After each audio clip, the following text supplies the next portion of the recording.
Hello, everyone. Welcome to another episode of Good Hang. Very, very excited about our guest today. It is the great Keke Palmer. Keke can do anything and is in everything. She's currently in the movie I Love Boosters and in the TV show The Burbs. She has her podcast, Baby, This is Keke Palmer.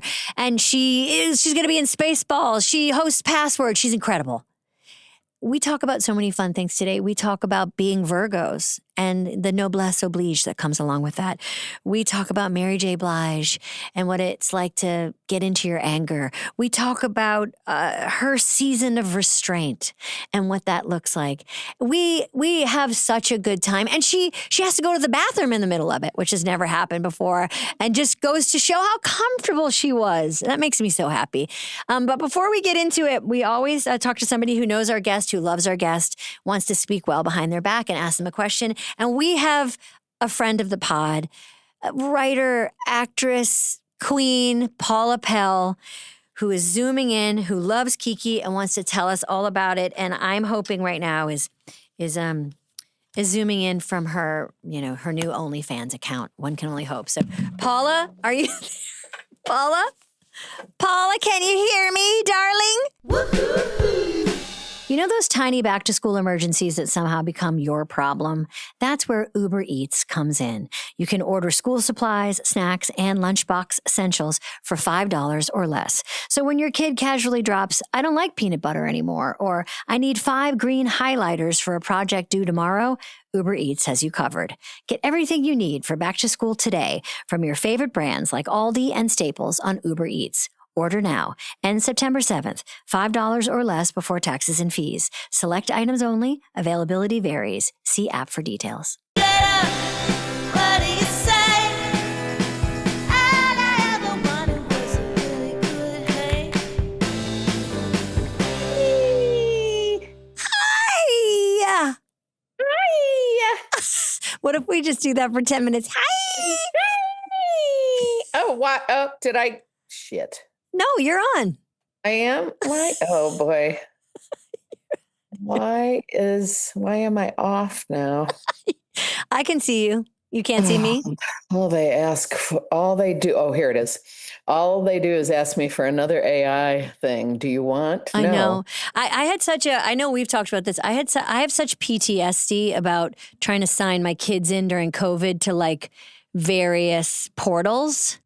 That I had a portal meltdown the other day. I know we all talk about it. Oh my God. There's got to be a word that's going to be made for like technological misery. It's every single time I agree to do a Zoom, and then I'll get an email like 10 seconds before, and it says, "This is going to be on Colander." And I'm like, I'm sorry, Colander? I mean, one of the real ones is Blue Jeans. Nothing against Blue Jeans. But like, I was like, Blue Jeans? I'm sorry, Blue Jeans? Like, all you need to do is download this app and go to a portal. Now, we're going to be on Werther's Originals, so if you want, but you are going to have to do a breathalyzer into your computer. You do have OS 7.8, right? And I'm it's like, yeah, Old Navy, I'm cool with you remembering my password. I'm like, bitch, I got an Apple clamshell. I got a teal Apple clamshell. Would you like a new password? This one feels like you use it a lot. It's like, yeah, because it's the only way I can remember. Do you think I could remember it if I don't use it for every device? I want a plug and an outlet. I want to plug it in. The other day, I tried to buy an old-fashioned alarm clock. I couldn't find one. Couldn't find a friggin' alarm clock. I tried to take my blood pressure in a new blood pressure cuff I bought, 63. And I was feeling a little off because I had a couple of drinks, got real dizzy. And I was like, something's wrong. I drank 2 drinks in the hot sun really quick. I feel weird. But I got it out, and it was so complicated and so many apps and profiles to fill out. We have to know this information about you before we do this and before you do. And I'm just like, I'll be dead by then. I know. By the way, you're making me want to get a blood pressure cuff. I'm definitely getting that. It's supposed to do all these things. And of course, when I'm on the internet, I fall for the funniest one lately is that during the snow this winter, I saw one that had this little fan that blows the snow off your windshield like violently. And every single video was like immediate, like snow is immediately like an eraser off your windshield. And I got them and they were like this big and they blew like this. And I got like 4 of them and was going to gift them to people. And we were laughing so hard because it was like, this is the biggest fucking ripoff. Oh my God, the weakest fan. The weakest fan is a good reality. The weakest fan now on Fox. And they're just really weak. Paula Pell is here. Paula, it's so good to see you. It's so good to see you. We're talking about Keke today. We have got Keke Palmer in. And I was saying this, and I know you would agree. Love her. She's so good at so many things. Her hyphenates have hyphenates. I know. We're looking at her body of work. It's like Broadway and, and singing and writing and podcasting and acting and also just her being herself, like all of the hosting that she does, all the way that she is someone else and herself. I was trying to figure, and I was like, she's like an old school entertainer.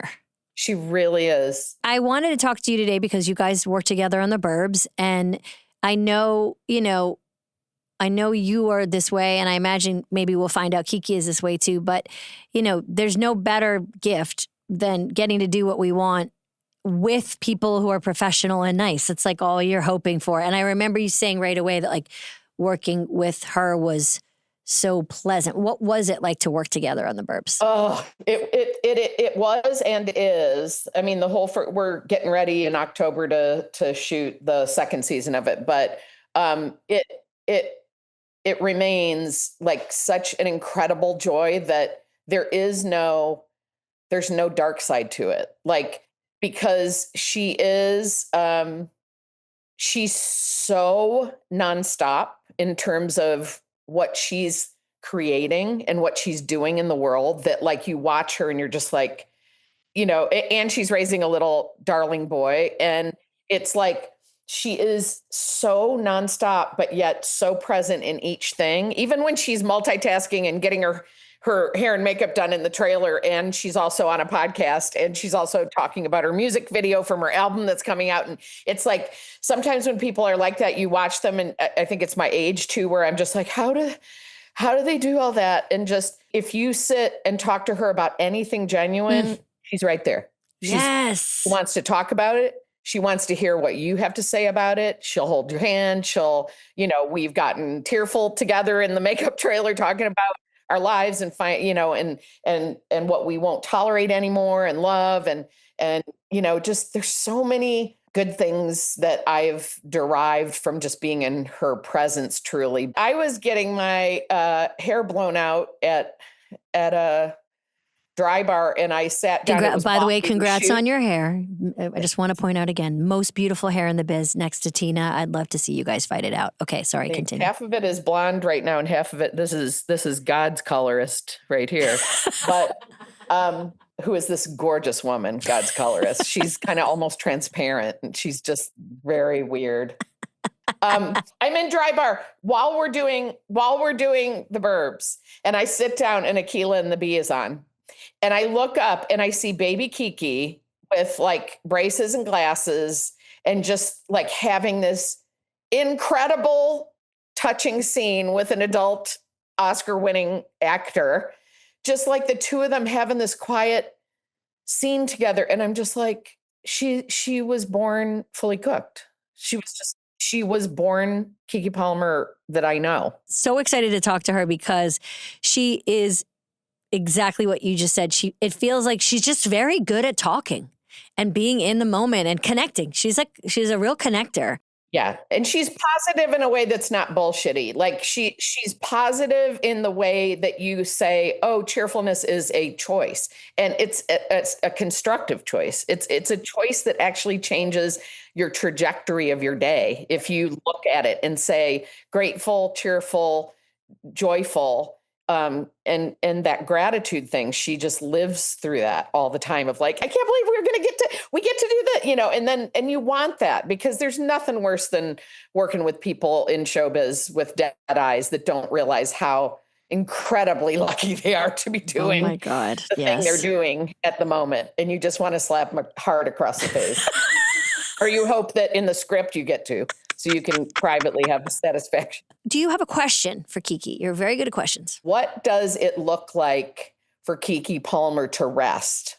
Like, not exhaustion, not I can't even see, I'm so exhausted, I have to lay down, but like her restorative rest, like for her to describe her favorite restorative rest. That is a great question. I cannot wait to ask her. I know she'll be thrilled that we talked, and because I know she loves you right back. Thanks, P. Love you. Give Keke a big kiss for me. I will. This episode is brought to you by Allstate. Checking Allstate first could save you hundreds on car insurance. Not checking whether your camera is off before the meeting? Yep, that's how your coworkers find out that your working from home setup is more of a working from bed situation.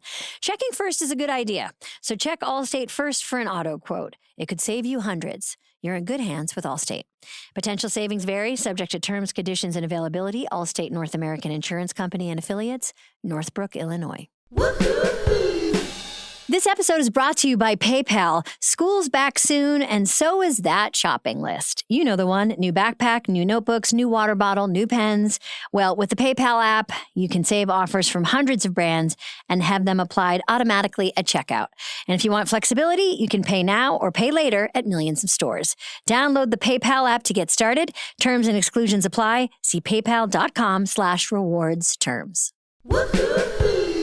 First of all, you look incredible, Thanks, Keke. boo. Right back It's at you. so good to see you. Virgo to Virgo. I know. We were talking about it earlier. girl. Keke and I are both Virgos. Yeah. And I mean, you've named an album. Virgo tendencies, because we Virgo have them. We have the Virgo tendencies. What are Virgo tendencies? Let's go through them. We can kind of be know-it-alls. It's fine. It's fine. It's fine. We just see things. Yeah. It's just so right away. And we want you to know, but we got to hold it in. We are great organizers in our own way. It doesn't always look... Talk to me about how you like to organize. I know you love to organize. I saw your beautiful house. Oh my gosh! Tell me what your new favorite way to organize is. Like, is there a system? Labeling everything. Okay, talk to I'm me. big on that labeling. Like everything has a particular place and spot. Contacts, skin masks, one's for hydration, one's for exfoliation. Whoa, we're talking, we're in the bathroom. Yeah, we're in the bathroom. Everything is organized. Even by my bedside, supplements at the top, all my eye masks, getting ready to wind down. Then underneath is the journal. I even have written out my cycle things, and what I need for them, what type of foods I should be eating at that time. I always get shocked when people tell me that they don't write out or think about what they have to do the next day or what, I don't understand how people organize their days without a list. I don't either. And it's so weird to imagine that that's so specific to a personality type. Yeah, that's right. To me seems like the only human way to function. But I guess we're one of one or a group of one. Well, there are some very important Virgos in the world. You are one of them. Beyonce is one of them. Can Zendaya. we talk about Kobe Bryant? Kobe Bryant? Mother Teresa? We even have him in the spiritual realm. I always need people to know that because it's more than entertainment. We even have a strong, prayed up Virgo. And look, I'm not going to go there, but I heard that we celebrated on Christmas, but I heard that Jesus maybe was born in September. That's what I heard. That's what I heard. That's what I heard. Capricorns like to claim them. But we really have him. We know the real deal. We know the truth. We know that Jesus kept his eye masks very separate from his supplements. You can't have disciples and not organize them. You can't have a crew like that. You can't be, you know what I mean? You can't have that set up. 100%. He was running a lot of things. He was running a lot, I'm saying. He was like, you go over here, you go over here. I'll turn this to this. Orchestrating. I'll turn this to this. Watch. Okay, I'll take care of it. I'll take care of it. It's, you know what? The other thing I'm constantly always looking for systems. I know you're like this too. I love a good girl. I love a good system. Anything I'm like, pattern recognition. I'm like, tell me how you do it. I just found something on TikTok that I'm obsessed with, which is it's the steel container that you keep next to your stove when you're cooking. Oh. That you put your utensils in. Yeah. There's a whole thing about what are the 6 utensils that you need next to your stove that like you use every day. And when I tell you that I have spent hours shopping for what is the best and only spatula, like what are the 6 cooking tools I want. That's support. That's self-support. That to me is a day well spent. I love that kind of thing because honestly, it's really about optimization. I think we're actually fighting for ease. Even though it seems like we're making our life more difficult by doing these things, these things are actually on the path of ease because when it's already set up, you don't have to think about it. You don't. Well, that's actually the theme of what I want to talk to you about today is this idea of exactly that, like maximizing, optimizing. This is amazing. This is words. The most Virgoing session. And rest and ease. Yeah. Those 2 things. Because they are you need them both. Double-sided. They're a black and white cookie. You got to have both. And I got to tell you, Keke, I texted you on the way over here. Whatever, I have your phone number. No big deal.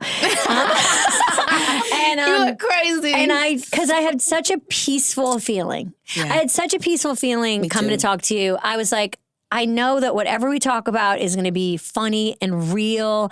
And you're so easy to be around and to talk to. Thank you for that. I know it's not easy to be an easy person to be around sometimes, if that makes any sense. But what I know about you always is that you bring a very open and curious version of yourself all the time. And you're so talented and funny. Like, Keke, you are so fucking funny. You are like an old-fashioned, one-of-a-kind entertainer who can do it all. You're like Martin Short. You're like Eddie Murphy. You're like, come on, vaudeville. I live for the old-fashioned because that's how I grew up. I like know. Lucille Ball. Yes, there it is. That's it. Obsessed. You are like Lucille Ball. I love that vibe. You can do it all. You are a Swiss Army knife. There's nothing you can't do, Keke. Girl. But I think you do too many things. Okay. Right, I do. Okay. This is also true. You Black are. and white cookie. Black and white cookie. You are a mogul. You're a visionary. You're a mogul. By the way, I was with Rashida the other night, and she told me that she's at your house. She's staying with you. Yes, yeah, she told me Rashida's- that, and she was like, "Amy told me you guys are gonna be talking soon." I said, "I know, I can't wait to see my girl." It was so good to see her. I know, She's so my cool. wife is staying with me for a while, and it's so nice. Okay, we're going to talk about the future. We're going to talk about the past. We're going to talk about, I want to know right now, like today, what was your morning like? What do you do in the morning? What's your system in the morning? This was a great day and Okay, morning let's for hear me. about it. So last night I got to bed at a pretty good time. Let's talk about sleep. So I was happy about that. How much girl. sleep do you like to get? I mean, if I can get to sleep at 10:30, I'm really happy. Oh, that's a really, really happy. Totally. Last night I got to bed at 11 p.m. That's still a pretty good one for me, good, you know? yeah. So I went to sleep. I had my alarm clock set at 7:15 and then 7:30 What because kind you know of I need alarm it. clock are we talking? I used to be, then I said, girl, that's too much. You need to be nicer to yourself. Yeah. So now it's like, so that's a little nicer, you know what I mean? And I have it on loud because I was planning to go to Pilates, which I made. I'm so happy. I went to one of my favorite studios. Actually, that's a lie. It is my favorite studio, Forma. I love it so much. So I went at 8 a.m., felt so good about my life and myself. Because, you know, I feel good when I get a little bit of a workout in. Yeah. And Pilates is perfect because it's not too intense. Like, I'm not, like, trying to lose my life I in want the to gym. tell you're becoming a Pilates instructor? Yes, girl! When I feel like that one clip where somebody's impersonating Oprah and they're like, I think I did a sketch about that where my head blew up. Where my head blew up. Keke, you are a Pilates instructor. girl, because I fell so in love with it and it became such a big part of my life that I'm like, I want to be a part of giving other people this feeling because it's really, really helped me. It's helped me. Me too. I do Pilates and it is one of those things that makes me feel connected to my actual body because I can feel a little disembodied. Girl, me too. I mean, I think we have a lot of similarities, but I'll try not to harp on the entire interview, but I do think we do. And one of them is like, I need to do you like to be smushed? Oh my gosh, like smushed together with a body? Or like just like a heavy thing on you? Like, okay. Yes. I could use more of that. Okay, do you like stim a little bit? Like, do you put your feet under? Yes, do you put your feet under cushions? Yes, I put my feet under cushions. I like to be smushed up against things in that regard. I bite my jaw a lot. Yeah, just to feel. Oh my gosh, it's so. Sometimes because when you're living up here, sometimes you have to be reminded I have a body. Yes, it's so true. It's true, and Pilates really does that. Do you think that this is something about why we like comedy? Do you think that that's connected Great in any question. way? That's a great question. That. I mean, that's why I think I always am enamored with dancers. Is dancers are always like in their bodies, like thinking about their bodies, moving them, and you can see how they move. They're inside their bodies, and I think you're right. Comedy, a lot of it is like. Yeah, like you're the. That's what's we're up in that air with it, yes. and it's fun to be the disembodied. But then sometimes what I've learned with myself and what Pilates helped me to realize is that I've got to have some more balance with this because it's fun to be we. Because sometimes you need to be we. Yeah. But then it's like you need to also really have the practices that remind you that it's safe inside too. Totally. It's crazy. Let's do the hundreds really fast. By the way, it's time to work out. You didn't know? Okay, you're hosting an amazing podcast and have for many years. I had the pleasure of doing it, and you're so good at it. Oh my gosh. And what have you I know I'm learning a lot about, even how I communicate, how I operate, what I bring to the table. What have you learned about yourself from talking to all these people? Well, I felt like I always knew that I liked to talk, but I didn't know that it was something people enjoyed. You know what I mean? So I feel like I was so surprised and delightfully surprised that people would want to hear conversations because that's what I love to have. Yeah. And so I feel like the podcast, when you're going to any podcast that it's time to talk and it's time to get into something interesting. But not everyone does that. Right? Like, I feel like you and I could talk forever and ever. That's not always the case with people who come in to talk. Yeah. And it's fascinating to sit in to tolerate the silence of it too. It's hard. That's hard for me. A lot of, some people have asked me about that with the guests. Like, do you enjoy every single guest? And I was like, I do, but every guest is different. Totally. So the level of enjoyment is also predicated on how much they're willing. So you're right that sometimes, it's not that it's not a great time, but it's that maybe this person's not that open. And that's okay. I'm going to meet them where they are and still we're going to have a great time. Well, that's what you can do so well is meet people where they are and mirror people, like their energy. I find sometimes, my codependency, it's hard for me to not fill in a silence.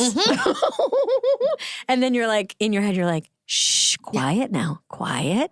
And it's like, I can't stop talking. That's the regulator. That's like, I got to regulate this. It's like rhythm. And I think about this all the time as a performer. Like, I think we're constantly in rhythms. Yeah. So it's like when we hear a downbeat, we like, oh shit, it turned into Macbeth real fast. Like, why are we now? Can you say Macbeth on a podcast? Is that bad luck? Like it gets, so it's but sometimes it's like, that's what it needs to be. Yeah, so that's I'm right. also in a season of practicing restraint. Oh! I'm trying to when I tell you I'm reining my shit in, like my name is Rudolph. Girl, I'm reining in. Season of restraint. Season of restraint. Okay, what does that look like? I feel that. So, God, that is so hard. It's like seeing something and knowing something and not saying it. Ooh. Having a conversation and deciding to let reality show me instead of pulling for more, asking for more.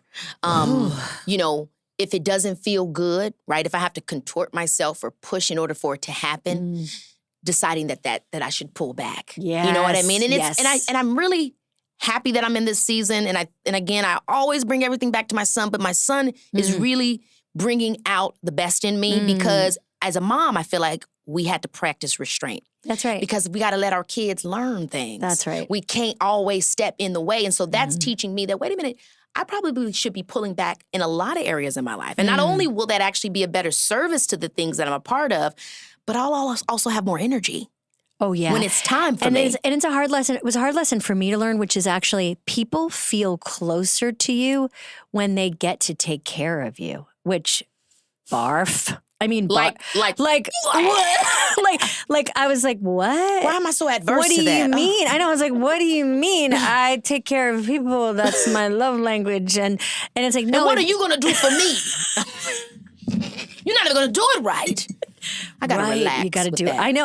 I sometimes feel like you, an obligation that nobody's asking for, by the way. People aren't asking it of me, but an obligation to mirror, match, and take care of people.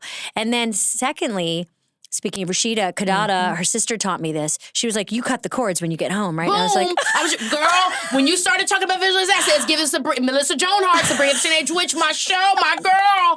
These are good rituals. do you know These about are cutting the good practice. cords? Girl, I've been cutting somebody's cord for the last month. Let's say it's a relationship, even a family member, Yep. whatever the thing you feel like is hooked to you. Yeah.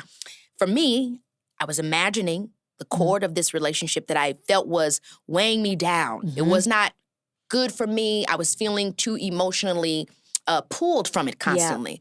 So she walked me through visualizing a cord. And it was like, the cord was thick. It was like the weight of a ton. It was like thick, like almost leathery. And I could feel it right around my sacral area. You know what I mean? Like it's deep. It's deep rooted to my power source. And I just sat there and said, you know what? I need a knife. No, I need a motherfucking axe to cut this shit. So I just start visualizing where this cord is, right here in this message. And every day I was axing it. And it would try to come back. It would try to rejuvenate itself. And I kept axing it. And now it's gone. It's no longer there. But these visualization tools are absolutely necessary. For me, it's more about like that feeling when you walk through a cobweb. And you get that like feeling where you've got a cobweb on you and you're like, and you know it's around and it's kind of sticky. I think that way sometimes when I walk through my house, which is I got to get rid of other people's cobwebs. And it can be like the person that you walk past to that like gave you a shitty look or a bad conversation or even just like some version of yourself that you didn't like that day. That kind of feeling of entering a threshold clean and clear, whatever it takes. My grandma, I didn't realize this until I got older and I started to reflect back. My grandma used to always tell me and teach me to sweep in front of the porch and sweep in back of the porch. And it was just like this same kind of concept of removing everything, making sure, it's clean, cleaning your space and kind of setting the tone and setting the area. I think those things like getting back into that stuff and talking with other women about that kind of thing, it just feels so empowering. It's so good for the soul. You know what I mean? Okay. I feel like you got a lot of this like really good sense of how to read people from Chicago. Yes. Where you grew up.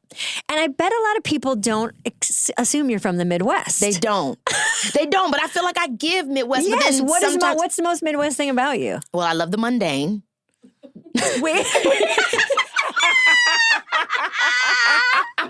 Like, I love simplicity. Yes. And that's why when people are always like, they always are interested in my dating life or, what type of, it's like, I'm always interested in everyday Joe. Because that reminds me of where I'm from. And that doesn't mean that Everyday Joe's not special. It just means that he's not flashy. He's not flamboyant. He's not taking up he might take up space because he's awesome, but he's not like, that's not how he enters. And I feel like that's, Chicago is very blue collar. It's very like, people are amazing and awesome, but they're kind of like, no big deal. Totally. And so I love that kind of energy when people don't have to put on too much. You know what I'm saying? They can be themselves and they can give a little jazz, but it doesn't have to be like for a certain thing. It's just them being a cool person. Totally. I love like, picnics. Yeah. Going to the lake, being in a trailer. I love a trailer. I love going like around a road trip type of situation. Yeah. Like just things that I feel like are very salt of the earth.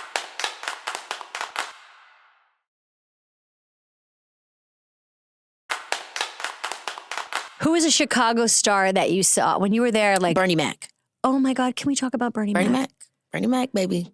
Bernie Mac, Chicago legend. Love Bernie Mac. Bernie Mac's the Rest bomb. in peace, Rest Bernie. in peace. We love Bernie. He hosted SNL. He was so I nice. miss Bernie so much. Tell me why he was important to you and how you met him. Because he was, so I actually never met Bernie Mac. I didn't get to meet him, which is devastating. It's devastating. I have a couple of those people too where I'm like, I didn't meet Whitney Houston. Yeah.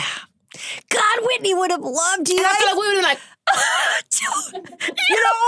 like I feel like we would have just went, but I loved her daughter, Bobby Christina. Yeah. Me and Bobby Christina met on MySpace, and we would always be like, hey, girl. Love Bobby Christina. Rest in peace to Bobby Christina, too. Yes. But, I always loved Bernie because he was so funny and so real. And Yeah. always was able to ride the wave of like being edgy and saying something true, but also still like, I think the wonderful thing about any great comedian is to be able to bring up difficult topics and metabolize them, help the public metabolize them through entertainment. And I think he was great with that. Totally. And he just was, he also seemed like a really sweet person. Everybody loved Bernie too, you know what I mean? And so he just seemed to have a genuine spirit and obviously a great inspiration. So I love, whenever I think about, anybody, Chicago greats, Bernie Mac is one of the first people that come in my mind. Now I'm picturing you and Whitney, though, singing on stage. Oh, my gosh. Oh, my gosh. That would have been. God, that would have been incredible. Okay, sorry. Well, but so you're in Chicago, and both of your parents were actors. Yeah. I Not mean, professional, but they did it like They met that way. They met that way. They did speech and terp. They met actually at a speech competition in New Orleans. That's where they had Popeyes for the first time. They always bring that up. Because I guess like back then Popeyes was like Raising Cane's or like Chick-fil-A before it became national. Like it was only in New Orleans. So they always talk about, that was the first time we had Popeyes. Oh, and that's also, not... Popeyes is branded this. No, I'm kidding. But they always talked about that. They talked about their story of falling in love through the arts. When they got back to Chicago, my mom went to New York and she was going to be a, actress and performer. And my dad stayed in Chicago and they would be like pen pals, writing letters back and forth and talking on the phone every now and then. And my mom couldn't afford tap shoes. So my dad spent all his money and she had tap shoes at her door the following week. And that was so touching to her. Romantic. And he was so supportive of her. And then one day she doesn't hear from him. And she's like, what is this motherfucker? She's pissed. She's like, a few days have gone by who the hell, where the hell? And finally she gets a call and she's angry. She's like, what do you mean, Larry? And Larry got into he got into a big accident. Oh my gosh. And his mouth has been closed Wired shut. Oh. So he couldn't speak. She was on the next flight out and she said, I knew how I felt then that I had to be with this man for the rest of my life.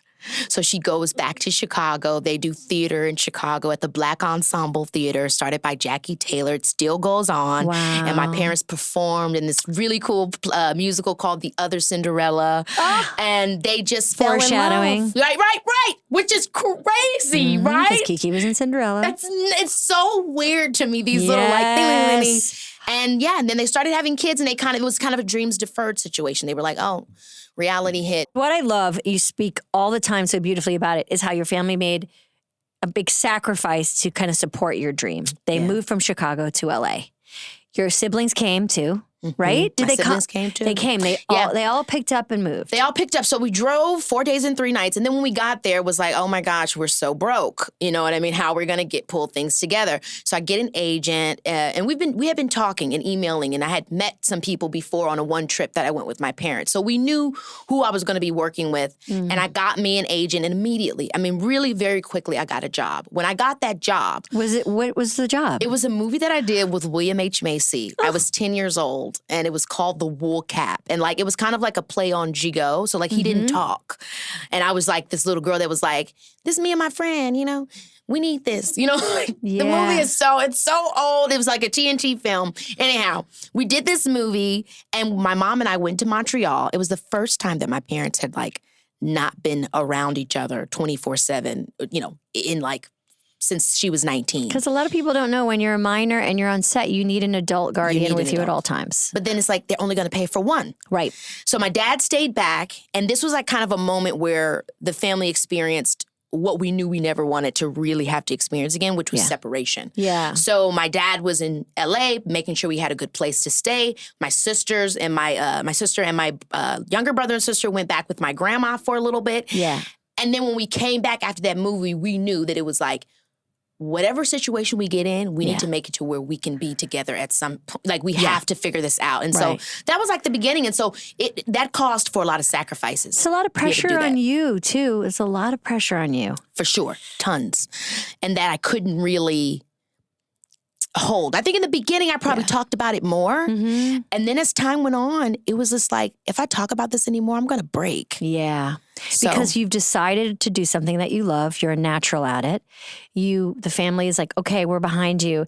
And then, of course, with that comes an expectation that you can't complain about the thing that's hard to do, and you can't change your mind about the thing that's hard to do. No. And you have to keep doing the thing that you are really naturally good at and love to do because it's taking care of a lot of people. It's a lot. Heavy on that last part because our lives changed tremendously. Yeah. And when you're in poverty, you don't really know too much. I mean, especially at the age in which I was. You know, when I left, I was 10. So it didn't really hit me yet that like this could be a problem. Now, certain things did, right? Like I had experienced discrimination with my race. I had experienced like, oh, I can't get K-Swiss at Payless. You know, I'd experienced some things, but it wasn't so heavy yet. I still felt like, you know, and then when you actually see it, when I actually started to see what I was missing out on, what my family was missing out on, I felt that they deserved so much more. I felt we deserved so much more. So then it became like, how do I make sure that we get to have what I realized was like, really things that all human beings should have. But that's adult thinking and behavior. Yeah. That's adultified, parentified stuff pretty early. And you've talked about it. I love how you talk about it. I know you talk about it with your family. Like it feels like you've really, in a way that I think few people, you know, because you certainly don't have to be an actor to have that happen to you. You can be any parentification of the child is actually quite common. Exactly. Especially under capitalism. Ooh. It is tough, but it's the truth. And I think that's been such a big part of my healing and my family's healing because it all cost us something. Yeah. People judged my parents so badly. They really, really judged them. And that was a hurt that I didn't know because I was also feeling what I was feeling in my position. And so them owning us talking about it and owning what that experience did to all of us, to be so perceived, to be so judged for what some things were out of our control. Like, I mean, how can you reject the reality that my parents weren't going to get the same opportunities that I was getting? Also, they had a daughter like you, and you are a very, very special person. I mean, I don't believe anybody's above and anybody's below, but you have a gift. And I think I realized just how much courage it took my parents to really let me go. Yeah. And really like let me be me because it was a lot. Little Akilah and the bee, Keke.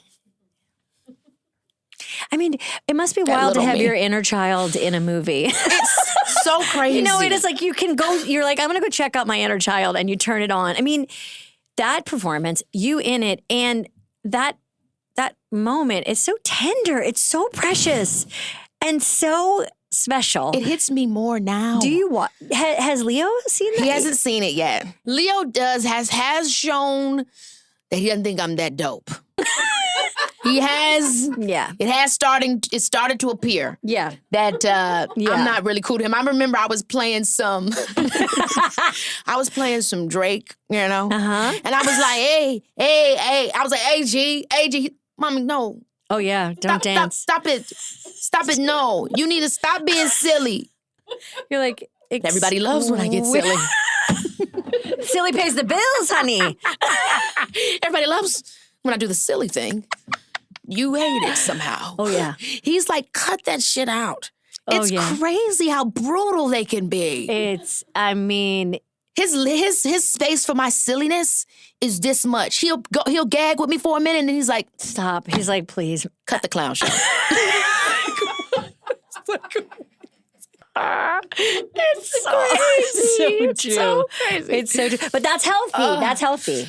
That oh is my gosh, healthy. because they really set you straight. And also, you do not want your kid to be like, you do not want your kid taking care of your ego and feelings. You just don't. You don't want them to be like, oh, I got to make sure that mom feels funny today. Oh my gosh, that dangerous. Oh. Like if your kid, my son the other day was like, doing back to me all my fake laughs. And I was like, I feel so seen. He was like, Mom, you didn't think it was that funny. And I'm like, what do you mean? He's like, well, because you were like, ha. And I was like, what? And he was like, when you go, ha. And I was like, and I go, stop paying attention to me. No. It's so incredible. They're always watching. Okay. Can I talk to you about a couple of people that you worked with? Because there are some people that you work with that I love. And I know you've worked with some very, very special people and they've meant a lot to you. And you have worked with so many wonderful women. And I do want to ask and specifically focus on the women that you've worked with. Angela Bassett. Okay, talk about Angela Bassett. Angela Bassett, hands down, incredible. Working with her on Aquila and the Bee was the best gift that I could have coming into this industry. And she taught me something that I didn't really understand well enough till later, but she taught me a skill of how to get to the emotion without damaging yourself. Ooh. Because I think for many years, because I didn't have a lot of experiences as a kid, it was hard for me to attach what the character was going through to something that had happened to me. That's without very damaging myself, without being like, my grandma died. Yeah. And so when I was on set with her, I had a scene where Dr. Larry leaves me, you know, doesn't help me anymore. And I can't cry, I can't get to the emotion. And she's like, who helps you with everything? I'm like, oh, you know, my mom. You know, he's like, who helps with your lines? Who takes you to the auditions? I'm like, my mom. She was like, well, what if your mom said, I'm not helping you anymore? You can't do the thing that you love. And I immediately started crying. And that was like something that I now understand. I do it all the time. But for many years from that moment in between, I struggled with doing the wrong thing, which could be really hurtful to you as an actor because your emotions don't know that you're kidding. That's right. Sometimes what helps me cry is I'm like, I'm doing such a bad job in the scene. I can't cry. I'm not kidding. Queen Latifah. Okay, Dana Owens. Dana is so remarkable. She's really something. She taught me what it means to be a CEO, to be a businesswoman in the game. Dana, if you're listening, please come on. Oh, yo. Have you had her on your pod? She doesn't do. I ain't seen her. She doesn't do pods. She doesn't come do me and Keke's pods. We'll do it together. That would be sickening. Yeah, she's something because she else. doesn't really talk too much. So if you hear her, you'll be like, woo! Well, she's a queen. She doesn't have to. And boy, does she. She also taught me how to walk. I still haven't got her walk together, but when I tell you that queen is titties up, ass back. Incredible. I know. I love the way she walks. I know. It's such a hot walk. Yeah. That back is straight. Yeah. That chest is high. Regal, smart, funny. Love queen. Great sense of humor about herself, which doesn't take herself too seriously. Coolest. Like you learn so much about somebody when they come and host SNL. Like immediately. You learn immediately because they're nervous. You learn what people what are like when they're nervous or stressed. She was so fun and funny. And I've told the story before. There was a moment where me and her and Maya had to sing these like jingles. And it was very SNL like live show. They're counting down like 10, 9, 8. And then the stage manager is like, there's no music. 5, 4. And we're like, what? 3. And she's like, just sing without music. 2, 1. And we're like, la, la, la, la, la, la. And after she was like, she just like had such a good time with the chaos. Yeah. What did you She's learn good from under pressure? That people are watching, even when you don't think they're watching. Because I remember when I'd worked with her, I started working with her a couple of different times. And I was like, you know, one of the last times, the director was like, you know, it was hard to figure out who we wanted to give the role to. And we spoke to Queen and we asked who she thought was the best person for the job. And she said, you. And so I was thanking her for like, you know, thank you for believing in me. And she said, well, Keke, I've actually been, you know, it's not just me believing you. I've actually been watching you. Yeah. And I'm like, Dan, you was what? And she was like, you are professional. You show up to everything that you do. And so keep, because you don't know. I just remember thinking in that moment, like, wow, like my work ethic precedes me. You know, the way that I continue to move into the game, it's going to count for something at some point. Also, it's not what you say, it's what you do. You know what I'm saying? Like, even though we like to talk, you like to talk. Like, acts of service for me is a love language. Like the way what people do. You can say whatever you want, but like, what did you actually do? Yeah. And it sounds like she was like, she did things. She made things happen for you. Continuously over time. Yeah. That's amazing. Do you like to cry? Are you a good crier? In real life? Yeah. I think so. I think Are you an easy crier? I think I'm that person that's like, time to cry. But do you cry by yourself or I cry actually alone quite a lot. I love crying alone. Some people can say I have a depression issue. No, I love crying alone. But I love to cry alone. Me too. And I save space and hold space Me for too. it where I'll just pick Sometimes I'm like, oh, I'm going to cry tonight. But It is. It's like I'm gonna get a TV show. I'm gonna get on my biomat. I'm gonna get in my mic. I'm gonna cry. I'm going to cry like my life depends on it.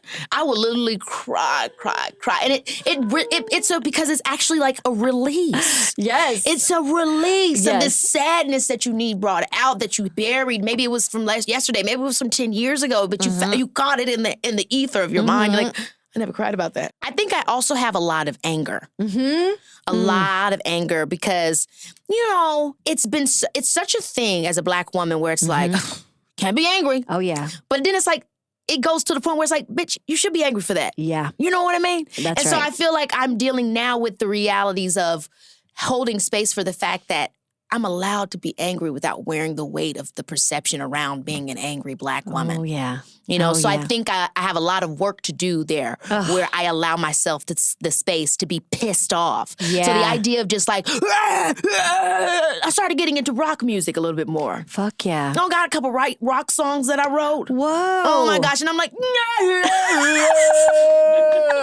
because I'm letting that rage out.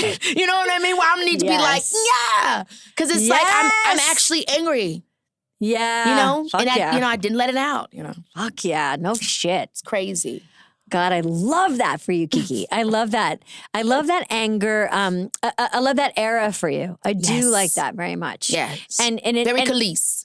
I hate you so much right now. It's important. Wait, what are some good angry songs? That's a good one. Oh my gosh, I love that. I also love Fifi Dobson. I grew up loving Fifi Dobson. Yes. She's like OG classic. That's my girl. What?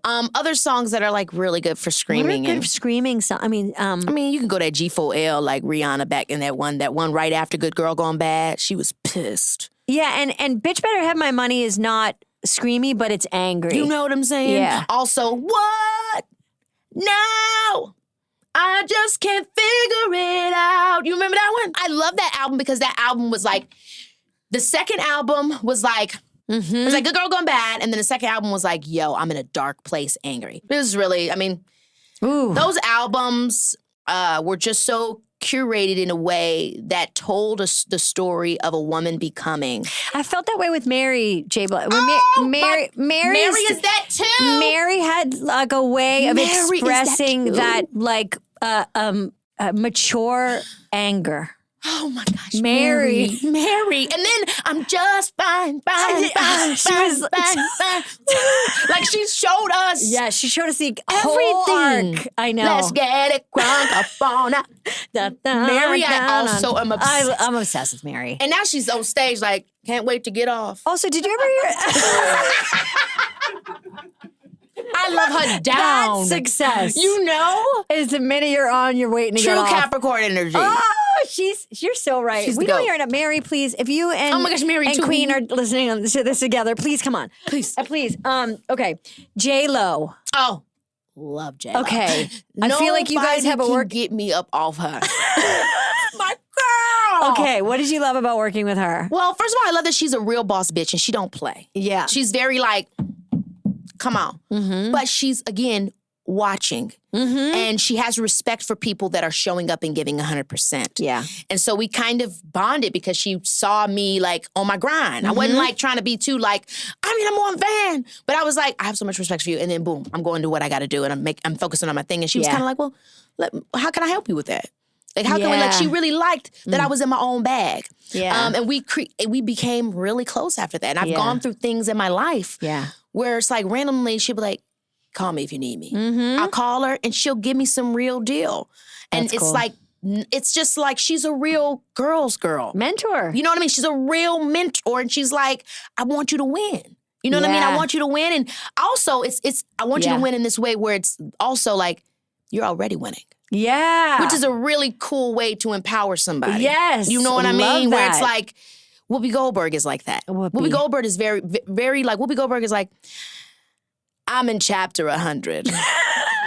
You are currently at chapter 30 and I see it. Yeah. She's very like a sage. I don't think that ever, at least for me, that's never ended, which is the women that are ahead of me. Like, I'm just watching them. Like, how are you doing it? How are you operating? What can I learn from you? Like, and then the women younger than me constantly and like thankfully keep challenging the things that I'm very certain about. Like every time I get certain, I'm like, right. There's a young person being like, just before you like carve that in stone, you want to give that another thought? And I'm like, fuck, you're so right. Like that's like, it feels like that's the... I really love that because Queen actually said something, Dana said something like that to me before that made me feel so good because people give you so much, you want to be able to give them something. Mm-hmm. And she has said something around those lines where it's like, you know, it becomes recursive because there is something that you can hopefully show because of the groundwork that they laid. Well, hey, when you laid that groundwork, I decided to go left and I found something new. So maybe we can go left together too. Yeah. And that's very cool. Yeah, very cool. I gotta say one guy. I gotta put one guy in this list. Jordan Peele. Oh my gosh, Jordan. I mean, I really wish that we worked together again. Your relationship I miss him a lot. And that film, Nope, you were so incredible in that. Thank you. Beautiful, like such charismatic, interesting work. He is so talented, of course. To be directed by him, what's that like? How do you like how he works? How do you like his system? He was the first director that made me realize, and this is no shade to any other director, but made me realize that my opinion was a part of being an actor. Mm-hmm. That not just taking the orders of or just doing exactly what, and every director is different. I'm open to that. I'm really think that's also why I've been working in the industry as I have because I'm very moldable. I'm very malleable, I guess I'll say. It's the mutable qualities of Virgo, where I can go where you go. Once I've signed on and if I respect you, that's why, I mean, I've only signed on if I respect you.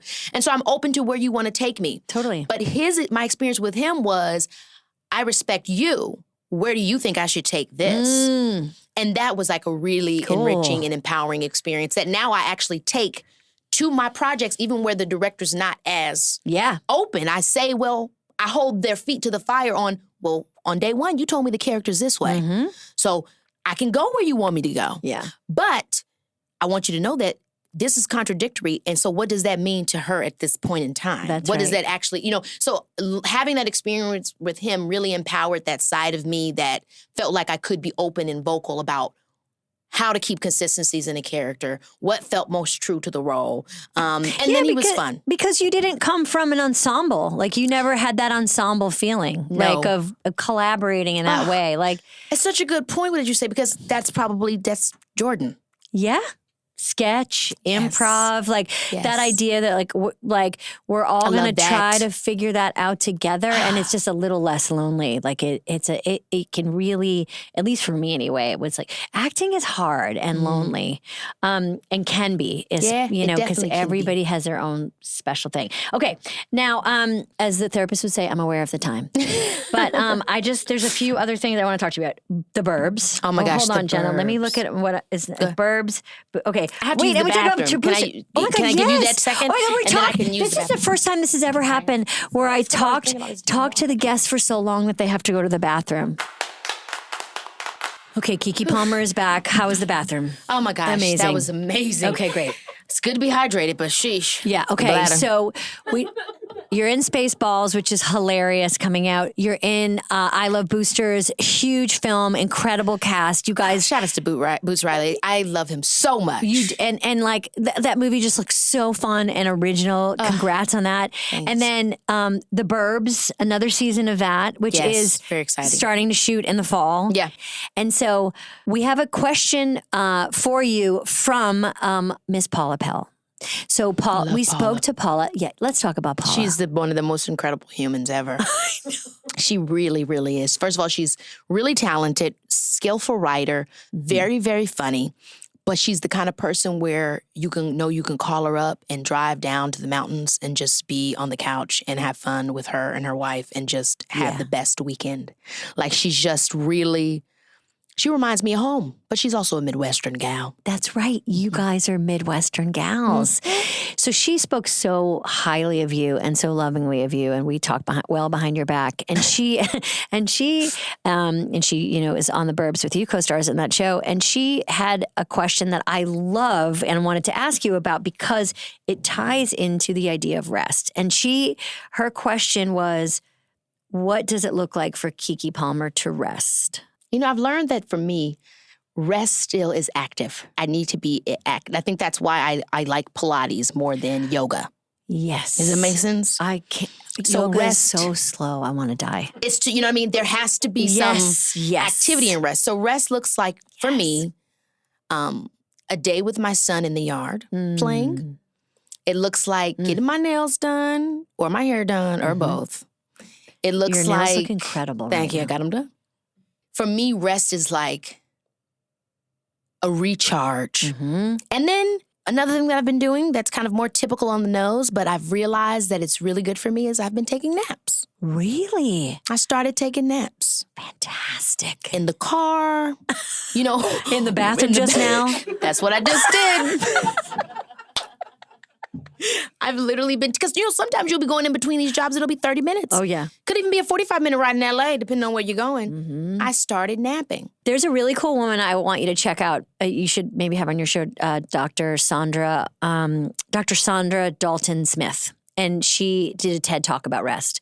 And also, she talks a lot about Black women and the She's need. Black. Yes. And the need for that specifically, to your point, a very specific kind of rest. Epigenetically, it's like rest is not an option. Rest That's also, it is like you could have died trying to rest. That's right. You know what I mean? That's right. And so, and I feel like any of the, when you think about Black lineage, if your family is here today, y'all definitely didn't rest. That's right. That's why you're here. That's right. So it's like, it's a lot of undoing with that. She talks about spiritual rest and creative rest and all this stuff, and it's cool. And I just like to hear, I thank you for saying that, because I also feel like my rest needs to be a little active, and I don't always know where to put it. And, puttering is a big one for me. Just What's puttering? Well, I call it puttering, but it's just like walking around the house, and it's not housekeeping, which is different, right? Like, it's not cleaning. It's just kind of like it's a little bit of organizing, like organizing a pile, or just like with no goal, just like going from room to room and just kind of thinking about maybe taking a note, I got to remember to. I actually love puttering too. Puttering. I got to remember to change.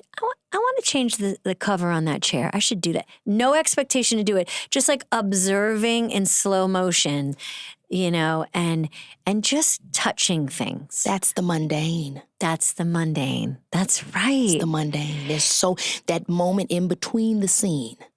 And do you do puzzles? Okay, I'm here to tell you.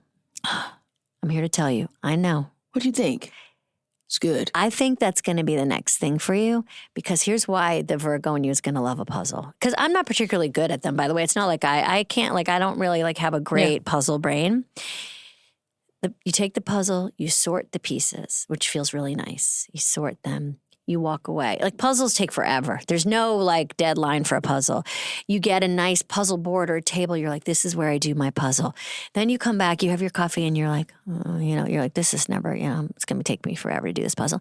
And then you find one piece and you put it in. You're like, fucking hot dog. You get an instant boost. You did one thing, and then you go, maybe I'll try to get one more. And you're like, no, I got to go to work. The puzzle is this long meditation. I like puzzles for you. When I was a little girl at my grandma's house, we would do puzzles. So there's something that was in there that could unlock. Okay, final minutes, speed round. Ooh. Anything you have about any of this, shout it out. Favorite old sitcom? Oh, well, this was the one that came into mind immediately, so I'm going to say this one, Family Matters. Yes. But there's many more, but that's just what came to me. Comfort watch. Okay, manicures, you love them. Yeah. How long do your manicures take? And what do you like? Hopefully no more than an hour and 30 minutes. Okay, great. I like to keep it pretty simple, a color with maybe a glaze or a chrome or, you know what I mean? Right now I've got the French tip with a little glaze. I try to keep it where it goes with everything. Okay. I'm not the girl that's I was there for 3 hours. No. Okay, stand-up comedy. Would you ever do it? Yes. You do it every day. No, but I would totally love to do. I need to find a writing partner. Yeah. I would love to do a stand-up You've show. got an hour already of material. You go on The Hollywood Reporter, you do that thing, you talk about two girls in one cup. And Quinta goes, Keke. And I'm like, that is it. You're so I really want to do one funny. day. Okay, all right, we're going to do that. You're going to do that. If you want to do it, you're going to do it. Album you're listening to right now. Oh, album I'm listening to right now. Who are you listening to right now?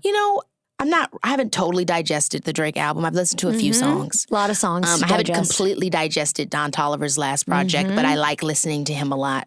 I'll be honest with you. There's not many artists that I'm like, if there's a I wanna song get the old or album. new right now, like if you were like, let's start dancing, like I want to get the party going, what would you play? My love, do you ever think of candy cold and raindrops? Everybody will be dancing. Okay, have you ever seen a ghost? I think I felt Can't one. you tell that I never want you to leave?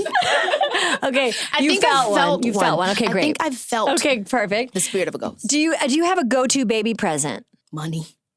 Money. Just money. Y'all need it. Come on. We all could use it. You know what I mean? Money is like my But life. hand it to the baby. And I do the old school. I put something in a card. Yeah, like Make the sure, make the sure you open the Godfather. card before the baby. Put something in a card. You know what I mean? And they're like, yeah. Yeah. Love. Oh my God. Okay. And then lastly, what's making you laugh these days? Like, a video, a show, is it a friend? Are you reading something? When you need a laugh, what do you watch, read, do? Where do you go? Where do you get it? Honestly, with my friends. Like I'm always having something to talk about. There's something going on. There's something. So I'm a real one of my good friends, Ian, we be laughing on the phone like nobody's business. Now, see, you like to talk on the phone with Ian. Yeah, he's good though. Okay. And honestly, it'll be like a 10-minute, it's like that's perfect. it's not it's not hours because we just be like, oh my gosh, I gotta go. And I'm like, I gotta go, Ian. I can't be on the phone too long. Boom. And it's like done. Perfect. But we are like, How did you guys meet? We met through my other really good friend, Courtney. And so Courtney introduced me to Ian, and Ian is just so funny. He is Shout out to Ian. He line dances. He line dances at the party. He gets us all together. Fun. He's a party pumper. He is. He's so much fun. So we be cackling, feet kicked back. My sisters also make me laugh. I'm so community. My people, we be laughing, cutting up, Yeah, Keke, it makes perfect sense because you do that for us. I cannot tell you how many years, I have the pleasure to know you now, but just before I knew you, you gave me such joy, and you continue to do that for me all the time. You're so yourself. You're so real. You're so funny. You're so talented. I just love you. I literally have to, I'm so overstimulated. I'm holding myself because I'm oh. Let's do the hundreds.